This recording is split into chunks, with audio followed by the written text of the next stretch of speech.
জুলাই শহীদদের স্মরণে আয়োজিত রাজধানীর মানিক মিয়া এভিনিউতে শুরু হয়েছে দিনব্যাপী জুলাই পুনর্জাগরণ সাংস্কৃতিক অনুষ্ঠান। বিকেল ৫টায় ঐতিহাসিক জুলাই ঘোষণাপত্র পাঠ করবেন প্রধান উপদেষ্টা ডক্টর মোহাম্মদ ইউনূস।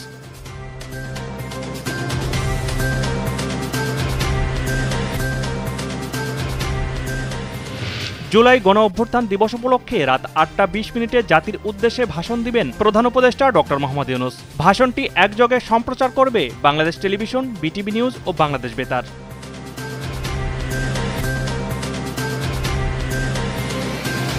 বিজয়ের কাছে পরাজিতরা নিরাপদ থাকলে বিজয়ের আনন্দ মহিমান্বিত হয় বলে মন্তব্য করেছেন বিএনপির ভারপ্রাপ্ত চেয়ারম্যান তারেক রহমান। জুলাই গণ অভ্যুত্থানের প্রথম বর্ষপূর্তি উপলক্ষে ভিডিও বার্তায় তিনি এ মন্তব্য করেন।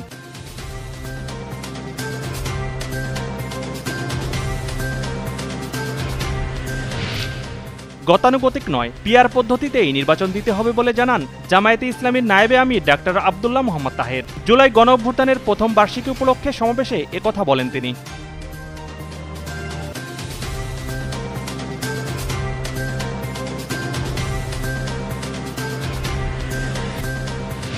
যুক্তরাষ্ট্রের প্রেসিডেন্ট ডোনাল্ড ট্রাম্পের রাশিয়ার কাছাকাছি পরমাণু অস্ত্রবাহী সাবমেরিন মোতায়েনের প্রতিক্রিয়ায় দেশটির সঙ্গে স্বাক্ষরিত ইন্টারমিডিয়েট INF চুক্তি থেকে নিজেকে সরিয়ে নিয়েছে রাশিয়া।